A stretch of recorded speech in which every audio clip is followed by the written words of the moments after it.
Asia cup के अहम match में भारत ने पाकिस्तान को 228 रन से हरा दिया। कौमी टीम की बॉलिंग के बाद बैटिंग में भी मायूस कुन कारकर्दगी। पूरी टीम 128 रन पर ढेर।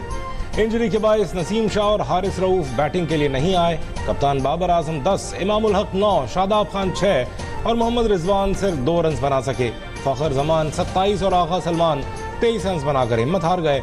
कुलदीप यादव ने 5 शिकार किए। हार्दिक पांड्या, जसप्रीत बुमराह, शार्दुल ठाकुर की एक विकेट। 122 रन की इनिंग्स खेलने पर Virat Kohli man of the match करार।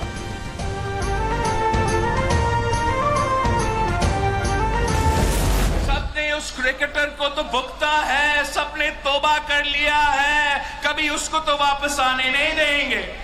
दीवार पे लिखा हुआ है कि अगली हुकूमत पीपी की होगी। आगे इलेक्शंस आ रहे हैं, कोई चाहे या ना चाहे कोई नहीं रोक सकता।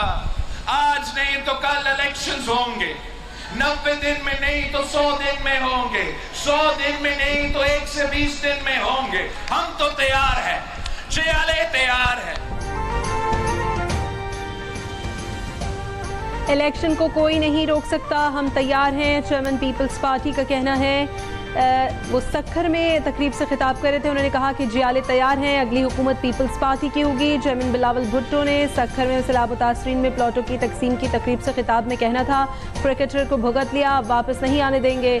दावा किया कि वजारतें सूबों को दी जाएँ तो वफाक हर साल 100 अरब रुपए बचा सकता है। अवाम ने पीपल्स पार्टी को मौका दिया तो बोझ अवाम के बजाय अशराफिया पर डालेंगे।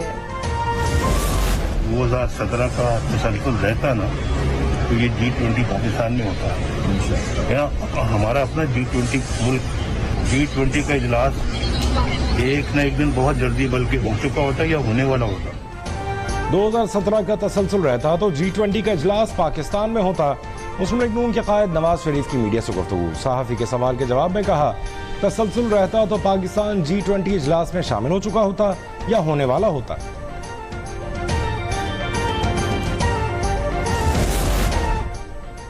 पीटीआई हुकूमत ने पाकिस्तान को डिफॉल्ट के दहाने पर पहुंचाया। हमने आकर मामला ठीक किए, पाकिस्तान अब मुश्किलात से निकलता जा रहा है। साबिक वज़ीर ख़ज़ाना इसहाक़ डार की प्रोग्राम अब तक डॉक्टर दानिश के साथ में गुफ्तगू। कहा, मुस्लिम लीग के गुज़श्ता दौरे हुकूमत में पाकिस्तान G20 क्लब में शामिल होने लगा था। हम दोबारा पाकिस्तान को G20 तक ले जाएंगे।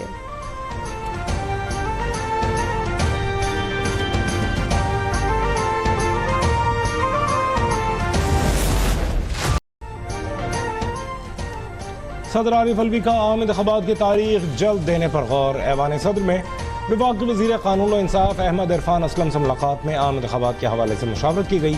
ज़राए के मुताबिक आरिफ अलवी ने इलेक्शन की तारीख देने से मुताल्लिक़ सदारती इख्तियार का जिक्र किया।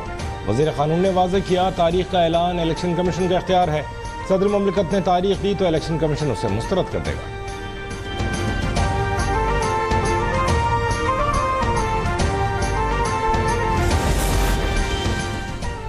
इंतखाबात की तारीख देने का इख्तियार इलेक्शन कमीशन को है। इस हवाले से कयास आराइयाँ खत्म होनी चाहिए। निगरान वज़ीर आज़म अनवारुल हक काकड़ की गुफ्तगू। कहा, सियासी मौशी फैसले ख्वाहिश नहीं, कानून के तहत होंगे।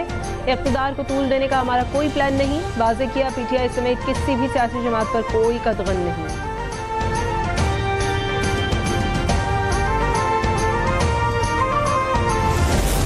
सदर पाकिस्तान आरिफ अलवी के ओहदे की मियाद 9 सितंबर 2023 को ख़त्म हो चुकी है, तो वो अबूरी सदर हैं। सदर मुमलिकत को ये इख्तियार किसने दे दिया कि वो इलेक्शन की तारीख का ऐलान करने जा रहे हैं? आरिफ अलवी पाकिस्तान को गैर मुस्तहकम करना चाहते हैं। अहम फैसला साजी में उनका बतौर अबूरी सदर कोई किरदार नहीं। इंतखाबात की तारीख का ऐलान करना इलेक्शन कमीशन का काम है। लीगी रहनुमा अता तारड़ की प्रेस कॉन्फ्रेंस। साबिक वज़ीर इत्तलात मरियम औरंगज़ेब ने आरिफ अलवी से इलेक्शन के बजाय ऐवान सदर खाली करने की तारीख देने का मुतालबा कर दिया। ट्वीट में लिखा, आपके पास इंतखाबात की तारीख देने का कोई इख्तियार है, न ही सियासी और अखलाकी जवाज़। अपना बोरिया बिस्तर उठाएं और PTI सेक्रेटेरिएट मुंतकिल हो जाएं।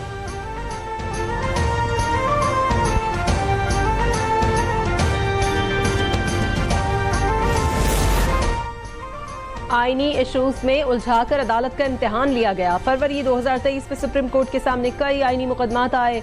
एक साल में रिकॉर्ड 23,000 मुकदमात निपटाए। चीफ जस्टिस उमरता बिंदयाल का फुल कोर्ट रेफरेंस से खिताब। कहा, सख्त इम्तिहान और माहौल का कई बार अदालत खुद शिकार बनी। जो वाकयात पेश आए उन्हें दोहराना नहीं चाहता, लेकिन इससे अदालती कारकर्दगी मुतासिर हुई। तमाम वाकयात ऑडियो लीक्स केस में अपने फैसले का हिस्सा बनाए हैं। गुड टू सी यू वाले जुमले को गलत रंग दिया गया।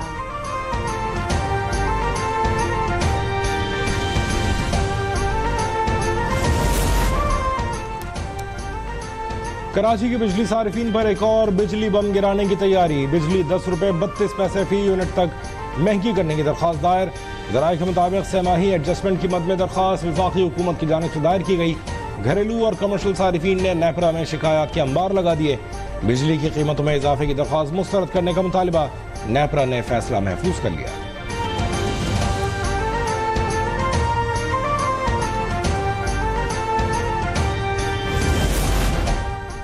वज़ीर तवानाई मोहम्मद अली ने बिजली चोरी को बिलों में इजाफे की बड़ी वजह करार दे दिया। न्यूज़ कॉन्फ्रेंस में कहा, बिजली के निर्खों को कंट्रोल करने के लिए हर मुमकिन कोशिश कर रहे हैं।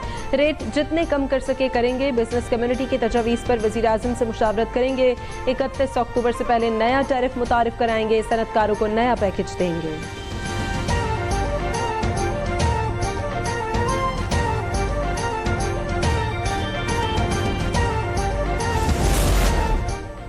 मुल्क भर में बिजली चोरों के खिलाफ क्रैकडाउन जारी। लाहौर रीजन में बिजली चोरों के खिलाफ लेस्को के ऑपरेशन का 5वां रोज।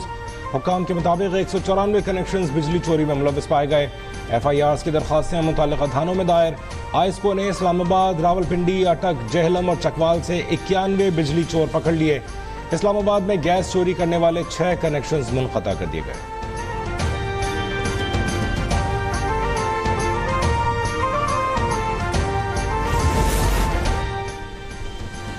डॉलर को रिवर्स गियर। ओपन मार्केट में डॉलर 4 रुपए सस्ता होकर 300 रुपए का हो गया। इंटरबैंक में डॉलर की कीमत में मजीद 1 रुपए 79 पैसे की कमी। कीमत 301 रुपए 16 पैसे हो गई।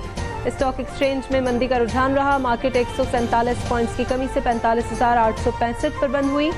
2600 रुपए की कमी से फी तोला सोना 2,09,400 रुपए का हो गया।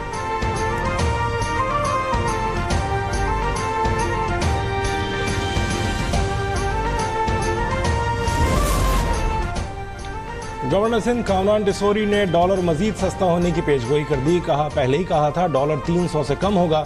अमेरिकी करेंसी मजीद नीचे आएगी। IMF की वजह से रिलीफ नहीं दे पा रहे। अरब ममालिक से बहुत बड़ी सरमायाकारी होगी जिससे रिलीफ मिलेगा।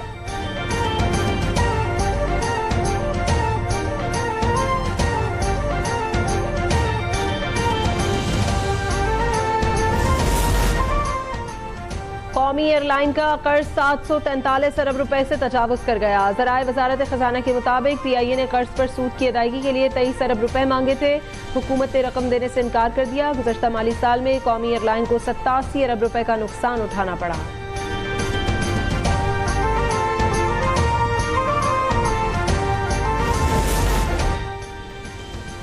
FIA का क्रैकडाउन। 15 करोड़ रुपए से जायद की रिकवरी। हवाला हुंडी और गैर कानूनी फॉरेन एक्सचेंज पर कार्रवाइयों की रिपोर्ट वजारत दाखिला में जमा। रिपोर्ट के मुताबिक FIA ने 48 छापे मारे, 59 अफराद गिरफ्तार, 48 मुकदमा दर्ज, 1 लाख से जायद डॉलर्स और 2 करोड़ मालियत से जायद की दीगर करेंसी कब्जे में ली गई। 11 अफराद के खिलाफ गैर कानूनी करेंसी एक्सचेंज पर इंक्वायरियां भी जारी।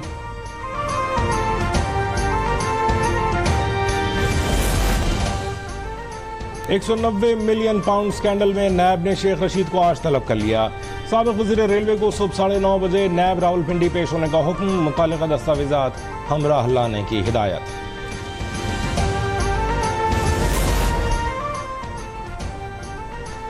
सिंध हाई कोर्ट ने सानेहा बल्दिया फैक्ट्री केस की अपीलों का फैसला सुना दिया। मुल्जिमान रहमान भोला और जुबैर चरिया की सजाए मौत के खिलाफ अपीलें मुस्तरद। सजाए मौत का फैसला बरकरार। उम्र कैद पाने वाले 4 मुल्जिमान की अपीलें मंजूर। अदालत ने रऊफ सिद्दीकी की बरियत के खिलाफ सरकारी अपील भी रद्द कर दी।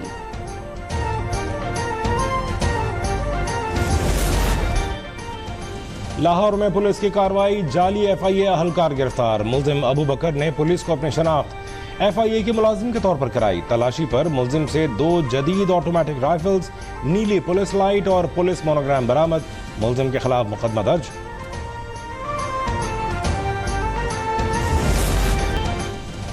पाकिस्तान अपनी सरजमीन में किसी दूसरे मुल्क की तामीरात को कबूल नहीं कर सकता। तुर्कम बॉर्डर की सूरत हाल पर अफगान दफ्तर खारजा का बयान हैरान कुन है। पाकिस्तान तमाम दो तरफा मसाइल को बातचीत के जरिए हल करने के लिए तैयार है। तर्जुमान दफ्तर खारजा मुमताज़ ज़हरा बलोच की प्रेस ब्रीफिंग। कहा, उम्मीद है अफगान हुकूमत अपनी सरजमीन पाकिस्तान के खिलाफ दहशतगर्दी के हमलों के लिए लॉन्चिंग पैड के तौर पर इस्तेमाल नहीं होने देगी।